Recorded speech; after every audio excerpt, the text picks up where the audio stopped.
Beast Wars. Running from 1996 and as late as 2001, this was my childhood line. Yes, I have a lot of nostalgia for the bombastic Generation 2, but this is the line where I started getting the figures myself. Because of this, Beast Wars will always have a special place in my heart, and I want to share that with all of you. So welcome to Beast Wars Backtrack. Hello everyone, and welcome to another Beast Wars Backtrack. I'm your host, Ron13, and today we're looking at something kind of special. This is the evil Predacon Scavenger from the Tansmetals line of Transformers Beast Wars. And I actually still have the box all in one piece for this one. This is one of my childhood toys, and I managed to hold on to the box pretty much up until the day of this filming. After I'm done with this, I'm going to cut some parts off of it, and it'll have to go away because I'm trying to be better about holding on to packaging. It's going to hurt me a little bit, but it's got to be done. But before all that, and before we take a look at the figure, let's take a look at the actual box. So as you can see by my reflection showing up here, this is the Tansmetals line. They have a neat sort of foil print going on there. It says 3-mode conversion, Transformers Beast Wars. We got this very cool metallic thing going on, all grays and purples because it's a Predacon figure. We got a neat illustration of Scavenger, who I believe was originally supposed to be a Tansmetal version of Inferno, but they weren't sure if they were going to keep him. And then they decided to keep him, but they didn't really, I guess, have time or resources to change the CGI model. So they just decided to make this guy be his own character, but everything about him screams Inferno.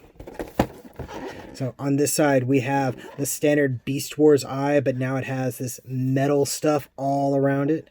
There's that same illustration of Scavenger. Then over here, we got the tech specs. Let's take a look. We got a strength of 7, intelligence of 6, a speed of 8, endurance of 4, a rank of 7, a courage of 8, a firepower of 6, and a skill of 5. On the specs itself, it says, Predacon Scavenger, function infantry commander. A quantum surge has rocked the world of the Transformers, and now the evil infantry commander Scavenger has become a meched out fire ant with awesome drilling power. Two spinning augers drill into the earth, while bladed wheels thrust him forward, providing a perfect method of ambush attack and reconnaissance.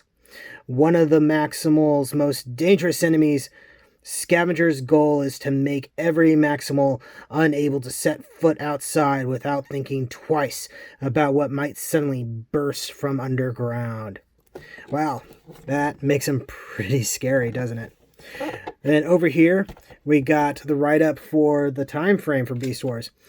So it says, biogenetic engineering has allowed the Transformers to create a perfect cybernetic fusion between savage animals and mechanical technology. The result, heroic Maximals versus evil Predacons in a ferocious fight to the finish. Only now, something cataclysmic has happened. The detonation of an alien planetary destruction device sent a quantum surge across the Beast Wars world, producing mechanical beasts with machine metal-like body surfaces that convert into 3 ferocious modes: beast, vehicle, and robot. They are called Tansmetals, and they have changed the Beast Wars forever. Then here we got a challenge level of robot conversion, and it is intermediate. Then we got a Kenner logo over here with a proof of purchase for Scavenger. I'll be sure to cut this out as well as that when I'm done, along with that tech spec. This side, we have the same illustration as before. Up here, same over here. It says Fire Ant / Subterra Soat Rover Enhanced Robot Warrior. And then down here, we have the callouts for the others in the line. We got Cheetor, Waspinator, Rat Trap, Tarantulas, Optimus Primal, and Megatron. And I have all of these. Between my brother and I, we've had all of these. My brother was the one who always had Cheetor figures, so I think I might have my own version of tansmetal Cheetor, but I can't remember off the top of my head. Then over here we have metallized fire ant powers into Subterra assault rover, dual spinning augers for Subterra drilling, blade treaded wheels. Very descriptive box. It's kind of a different animal than what we have seen before. And as we've been looking at before, let's take a quick look at the instruction booklet. Still a small thing on here, because transformation really isn't as complicated as you might think. But again, it's kind of neat seeing how they used to do it with, instructions that are actually readable. But that's enough of that. Let's take a look at the actual figure. All right, and here he is. And I love how this guy looks. The color scheme is just really cool. He feels kind of like a real mechanical ant, just with all the way the legs are and stuff. It's a good look for him. The head even has a little bit of expression depending on how you tilt it and stuff like that. It's very well sculpted, very well designed, I think. Now, the legs, I don't know if they can necessarily hold him up all the way, but the wheels at the bottom there kind of keep him perched up a little bit. So at least creates the illusion of him being able to support himself on his own legs. The original Inferno, which I'll eventually show that off to you guys, I don't think he could really support himself, at least not for long periods of time. But as you can see, he is definitely a tansmetal. He's got these orange metallic bits that are slightly covered in dust, I'm afraid. And I've actually been able to keep him in pretty good condition. You see a little bit of chipping over here. You can see his name tampographed on there. That was something I always thought was kind of cool. And even these bits here are doing pretty decent. It's not perfect or anything, but he's managed to stay in pretty good condition, probably because I had kept him in the box for a while. But now he's going to be out on display. But since he's not going to be touched a whole lot, he'll probably be fine. Watch as I just completely destroy this guy during the review. No, I'm not actually going to do that. Oh, yeah, I see the legs can't quite support him all the way. But that's okay. Articulation-wise, the legs are the main thing you got. They're ball-jointed here, and then you got a hinge joint here and nothing at the foot. And they're fairly stiff, but this is also a Mega Class Transformer from the 90s, so there's a lot of heft that it has to keep supported. You can move the head around a little bit, like I was showing. Oh. That just popped off. But it doesn't do a whole lot there. Let's go ahead and convert him into his vehicle mode. Alright, so this is actually pretty simple. The main thing we got to do is kind of get his legs kind of out of the way. We're going to fold his head back. Let's open up the jaws so that way it has a little bit more clearance that way. Actually, no, we can keep it like that. And then these parts right here, focus, will fold out. And you can see his energon chip right there, which works quite nicely. Take a look at that. A little bit of a different animal than the original rub signs because it changes the whole background instead of just the symbol. And actually, in some ways, the more heat it gets, the harder it is to see the original symbol. But it's a neat thing, and I've always thought they were kind of cool to have. And so we're going to... It doesn't really give detailed instructions on where to position the legs, so it's kind of up to you. These ones aren't too bad, but the middle legs always prove to be a little bit of a difficult number. And there's no like show model version to go by. So we're just going to have them kind of like this. So now we see we got these wheels here and then little rubber wheels here that hopefully are okay. And then you set him down like this and he rolls along.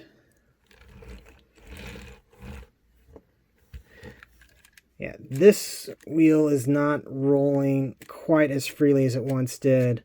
I don't know if it's because there's dirt in there or just the gearing has fallen apart, but that functionality is lost a little bit, but it's all right.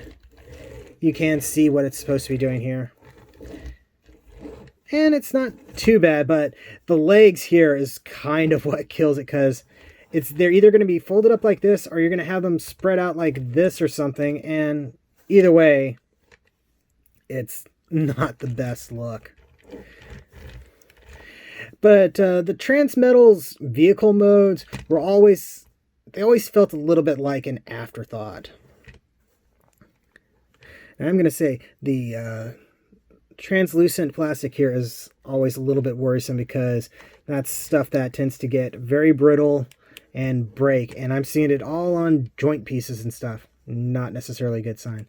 Let's go ahead and start getting him into robot mode though. So we're going to put the head back for right now. We're going to part that, then we're going to unpeg these parts just to get things started. We'll go ahead and bring these wheels back down. Let's see. And now try to do this without causing irreparable harm. Maybe I shouldn't have unpegged these just yet, because what I need to do is get his little carapace opened up. One moment, please.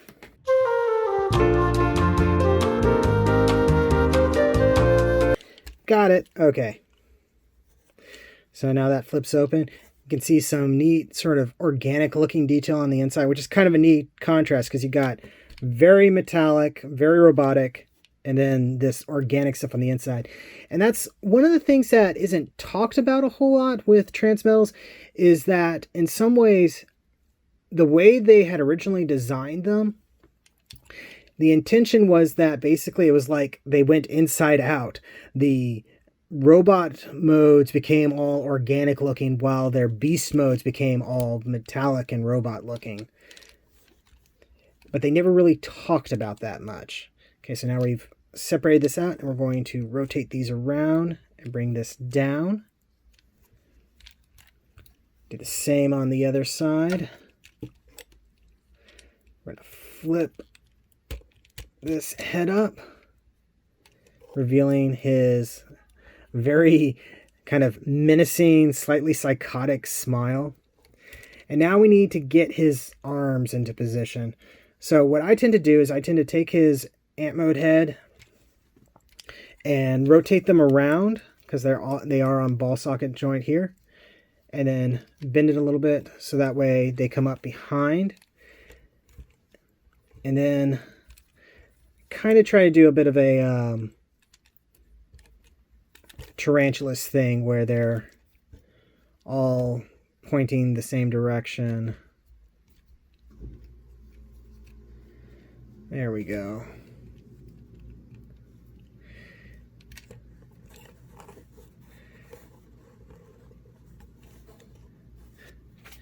And he's tall. There we are.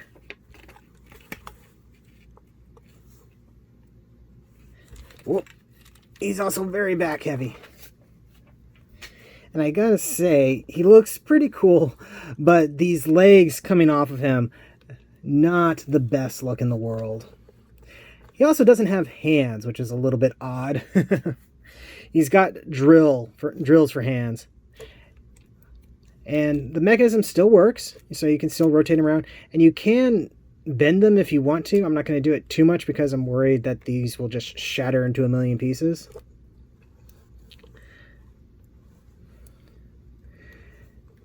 But there he is. Articulation wise, you got his shoulder joints, which is a basically regular sort of pin joint for rotation, with some movement this way to allow for a little bit of universal movement. And you got rotation here at the elbow.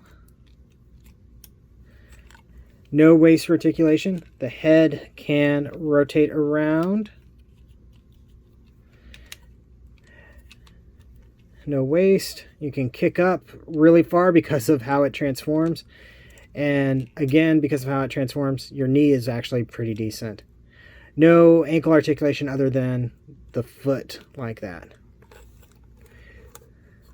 So yeah, he is very cool looking, but he can be kind of a hard one to recommend because, one, with him being a tansmetal, finding ones that are in good condition can be very hard to do. And I imagine as time goes on, it's going to be harder and harder. Also, he wasn't really in the show. Yeah, was Inferno, basically. But technically, he's his own character. He's cool looking, but he's not an official Beast Wars cast member, as it were. And his use of kibble is very indicative of some of the stuff that we saw, particularly for insect transformers in the 90s. So, I like him a whole lot. And that's probably mostly nostalgia speaking there. But your mileage will most likely vary on this. But for now, let's go ahead and take a look at a couple of comparisons. So here he is next to Polar Claw, who is an earlier Beast Wars Mega Class figure. So again, he kind of towers over this guy. And actually, he feels a lot more substantial. This guy, particularly because of the legs, he feels very spindly, very thin. It doesn't feel like as much plastic is used on this guy as this guy. And maybe that's because more money had to be spent on doing the vacuum metallizing stuff. And here he is next to a deluxe class figure. So definitely bigger than that. And for all my Gunpla friends, here he is next to a 1/144 scale. This is kind of a frightening looking matchup. And here he is next to a modern deluxe, which actually feels somewhat equivalent. So yeah, that has been a review. Thank you very much for watching. Don't forget to like, comment, subscribe, all that fun YouTube stuff. Check the description below for links to my storefront looking official shelf space t-shirts and more. And yeah, thank you again, and I'll see you the next time you invade my shelf space.